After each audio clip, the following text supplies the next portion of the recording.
అందరికీ నమస్కారం. కుంసె శ్రీనివాస్ ఛానల్ స్వాగతం. ఫస్ట్ టైం చూసినప్పుడే సబ్స్క్రైబ్ చేసుకొని బెల్ సింబల్ ప్రెస్ చేయండి. మనది లీగల్ ఛానల్, అంటే న్యాయపరమైనటువంటి విషయాల మీద, చట్టాలు, రాజ్యాంగం వీటి మీద నాకు తెలుసున్నంత వరకు మీకు అవగాహన కల్పిస్తాను. సుప్రీంకోర్టు, హైకోర్టు జడ్జిమెంట్లు ఎందుకు అంటే చట్టంలో ఉన్న సెక్షన్లని అది వివరణ ఇస్తుంది. అది చాలా ముఖ్యం అన్నమాట. అందువల్ల ఎక్కువ అవి చెప్పుకోవడం జరుగుతుంది. ఈరోజు చాలా ముఖ్యమైన విషయం ఏంటంటే, మందు తాగి ఒక వ్యక్తి ప్రయాణం చేస్తున్నాడు, లేదంటే ఒక ఆఫీస్కి వచ్చాడు, మద్యం తాగి డ్రైవ్ చేస్తున్నాడు. వీటి మీద కోర్టులు ఏమన్నా తీర్పులు ఇచ్చేయా అని చాలామందికి అనుమానం. అంటే మద్యం తాగి వెళ్తే పోలీసులు చాలా అడావుడు చేస్తాడు, వెంటనే బండితాళం తీసేస్తాడు, తిడతాడు, ఏదో నోట్లో చిన్న పై పెట్టి కేసు వేసేసాను అంటాడు.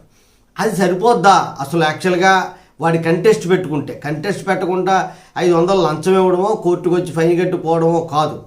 నేను తాగలేదు అని గట్టిగా నిలబడితే ఏంటి అన్న విషయాన్ని మీకు చెప్తాను.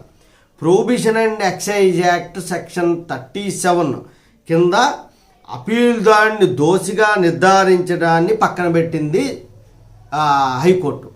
ఏ సందర్భంలో అంటే, బహుళ సాక్ష్యాధారాలు మరియు వివిధ పరమైన లోపాల కారణంగా ప్రొహిబిషన్ అండ్ ఎక్సైజ్ చట్టాన్ని నిరూపించడంలో విఫలమైంది ఈ కేసు అని చెప్పేసి హైకోర్టు కొట్టివేసింది.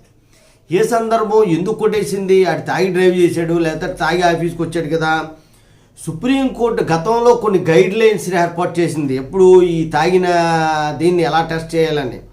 ఒక వ్యక్తి మద్యం సేవించడాన్ని గుర్తించాలి అంటే, లేదా నిర్ధారించడం చాలా కష్టం. శ్వాస ద్వారా మద్యాన్ని, వాసన ద్వారా మద్యాన్ని నిర్ధారించడం సాధ్యం కాదు.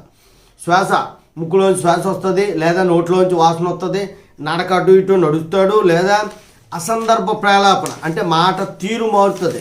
అంత మాత్రాన అతను తాగున్నాడు అని చెప్పడాన్ని కుదరదు అని జస్టిస్ అలోక్ కుమార్ పాండే పేర్కొన్నారు.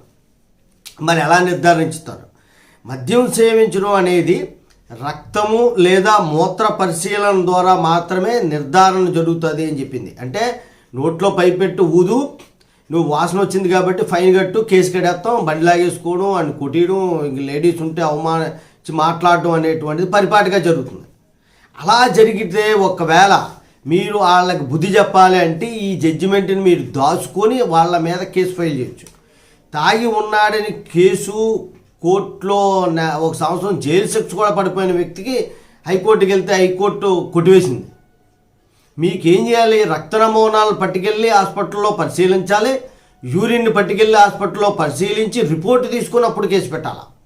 అంతేగాని శ్వాస ముక్కులోంచి స్మెల్ అని రావడం, నోట్లోంచి స్మెల్ రావడం, బ్రీత్ అనలైజర్ టెస్ట్ నిర్ధారణకి పనికిరాదు అని హైకోర్టు చెప్పింది. రక్త నమూనాలు తీసుకోవాలా, యూరిన్ టెస్ట్ చేయించాలి, ఆ యూరిన్ రిపోర్ట్ పట్టుకెళ్ళి అప్పుడు కోర్టులో ప్రొడ్యూస్ చేస్తేనే కోర్టు కూడా శిక్ష వేయడమో లేకపోతే ఆయన ఫైన్ వేయడం అనేటువంటి చేసే అధికారం ఉంటుంది తప్ప ఊరికనే బ్రీత్ అనలైజర్ టెస్ట్ పనికిరాదు అని హైకోర్టు చెప్పింది. ఆ తీర్పుని మీరు దాచుకుంటే కంటెస్ట్ పెడితే ఎగిరిపోతాయి, సగం 100కి 90% కేసులు ఎగిరిపోతాయి. జై హింద్, భారత మాతాకి జై.